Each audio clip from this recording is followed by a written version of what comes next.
Wayne Newkirk was arrested 6 times between the ages of 19 and 20. That doesn't include the other 8 episodes when he was taken to the police station, but a lack of evidence set him free. Sometimes his crime was small, like the time he skipped school to do some illegal spearfishing and ran into his principal.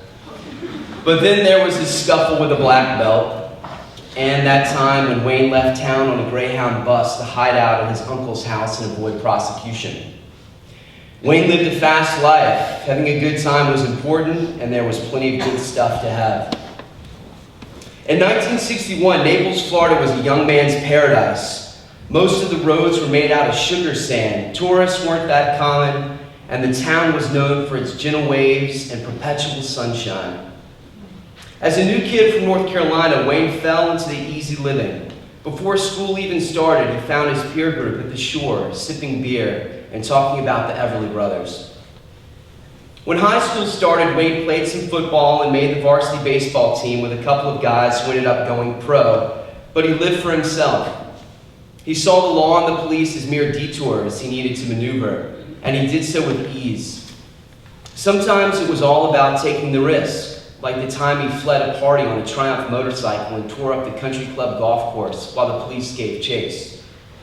Or the time he flipped over a Volkswagen 3 times and escaped through the windshield before Officer Chester personally checked Wayne into the hospital. Wayne saw it all as a game. He was faster, smarter, and willing to take risks, lots of them. But there was one pastime that gave Wayne a different view of the world: sailing. Thanks to a friend, Wayne learned that running a boat without an engine connected a person to the sea. He mastered the secret language, poured starboard, he sailed with friends and then alone, and then he was addicted. The ocean became his home. He wanted more, so he decided to build his very own sailboat. With the help of Ingram's hardware store and a local boat builder, Wayne cut and steamed boards for the hull and cabin planks. For the mast, he went out to the North Trail and chose the straightest cypress he could find. To save money, Wayne scavenged the Everglades and the swamp for timber. It took time, but in the end, the boat was 22 feet from stem to stern with an 8-foot beam. Wayne ordered the sails from Miami, and the boat was ready to go.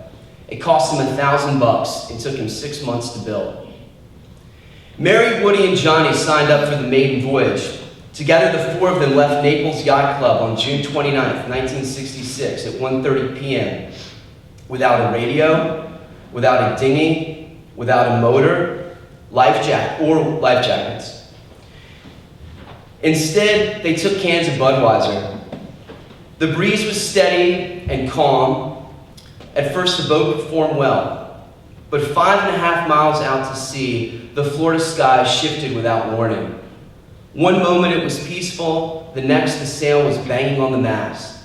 Back and forth the wind came in and wrestled their little boat. 35 knots mixed with 5-foot seas. Because of the beer and his confidence, Wayne wasn't worried. He had sailed in tough weather before, and he actually liked the thrill of bigger waves, stronger winds, and a chance to challenge his boat and himself. The strip planking made her very strong. All of his hours sanding and steaming planks were paying off. The boat was solid. Still, to be safe, he struck the sails. But as Wayne pulled the lines, everything changed. The turnbuckle of the headstay failed. The jib flapped violently. Watching the heavy grommets dance in the wind, Wayne was scared for the first time. He didn't want anyone to lose a tooth or get cut by the flopping hardware. He tried to detach the hanks from the failed stay that was no longer connected to the bow, but as the last hank came undone, the unruly wind caught the jib and blew it in the water. The halyard was broken. It was 5:30 p.m. Johnny dove into the ocean but struggled handling the Dacron, so Wayne jumped in to assist. "Johnny, get back in the boat, swim," Wayne yelled. The ocean had always been Wayne's playground, a place to dive and surf in the sun, an escape route when the cops showed up. It had never beaten him. Wayne was strong. I love that photo. He wasn't afraid of the brine. He knew he was a good swimmer. So as the cool waves lapped over him and the rough current took control, his body still thought the shore was in reach. and that he could stand up at any time to rest. Of course, he couldn't. The boat slipped beyond Wayne's reach within minutes. He kicked his legs, but he was too far away. With 150 feet distance, he could see and hear his friends, but he couldn't get to them. First they blurred, then their faces disappeared, then gone. All of those man-hours standing and steaming didn't matter. The rigging had failed. Without a motor, his friends couldn't help. Wayne couldn't get back to the boat, and they couldn't get to him. 5.5 miles out at sea, Wayne was alone. For the first 10 minutes, Wayne used his sail to trap air and create a floating device that held his 155-pound frame well. But he couldn't swim with it, so he let go and put his face in the salt. At 6:35 p.m., Wayne devised a simple swim plan. He would alternate between 50 pulls freestyle, side stroke, breaststroke, and backstroke. The rotation became his only comfort in the water. Over and over again, he kept at it. By 8:30, 1.5 hours into his swim, Wayne's legs and arms started to ache from the repetitive motion.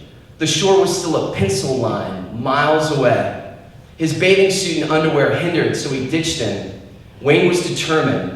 The storm had calmed. With plenty of time to think about his situation, his mantra, "Don't stop swimming till you reach shore," consumed him.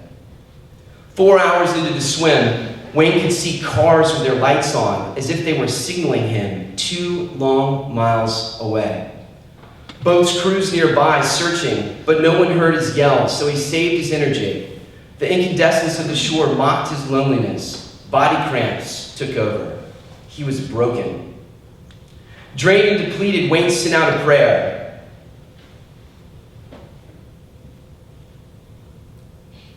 "Save me, God. I want to live. I cannot go much further on my own." Unknown to Wayne, at 11:30 p.m., 6 hours after he had dove into the ocean, the rescue status to find him had been changed to a recovery mission. At this point, Wayne's desire to touch solid ground was overwhelming. He stopped moving his arms and began to descend into the Gulf with his eyes open, just to relax for a moment. But as he drifted down, he heard a rumble. A C-130 Coast Guard plane was dropping parachutes with glowing flares every several hundred yards. Wayne prayed again, "Get me out of this, and I will change." The plane gave him a new energy. Less than a half mile offshore, his cramps disappeared. At 12 a.m., more than 6 hours after first diving into the ocean, after the jib, a friend saw Wayne swimming near the breaking waves and ran out to carry him in. Wayne was alive. He was naked. He was a new man, reborn. He had made the 5.5-mile swim. He wasn't alone after all. On the shore, there was joy. His 2 sisters gave him hugs. His father told him he loved him for the first time in his life. It didn't happen instantly, but Wayne got his act together. He stopped breaking the law. He stopped running. He got married. And though he never went to college, he created his own business that brought him immense success. Wayne started to stray. He got a second chance, and he took it. He didn't just send out the Hail Mary foxhole, "Get me out of this moment, God" prayer, and then do absolutely nothing. He changed. He saw his life ending. He saw all his happiness and thrills dying with him in the ocean with no one else around. And when he got to land, the world became sweeter, better, kinder. And guess what? Wayne did too. We all can change. When I first heard this story, I didn't know Wayne very well. But when I married his daughter, it crept into our conversations. We call it the story. I'm moved by the second chance Wayne got. But you see, we all get a second chance every day. And this week's scripture in Corinthians, we are reminded about Saul, who started off persecuting Christians. On his way to Damascus, God blinded him. Scales covered his eyes. After praying for 3 days, Paul regained his vision, and he was a changed man who started to spread the good news. God was with Wayne during his plight in the ocean. He's also with each of us every moment. We don't need to almost drown to lead a better life. But sometimes when we are tired or lost or lacking strength, God finds us and helps us. He shows us the better road. As exams soon begin, there's nothing wrong with praying to find success in geometry. God knows that I sent many unanswered prayers up during that class. But during Christmas, remember that in this time of lights and love, we all get second chances. Scrooge changes. Saul changes. As the great British poet Paul McCartney says, there never could be a better moment than this one. Finally, do not forget, God is the God of forgiveness. And as Paige and Drew just so beautifully sang, forgiveness, when you're lost in it, is the only real way to be loved. Amen.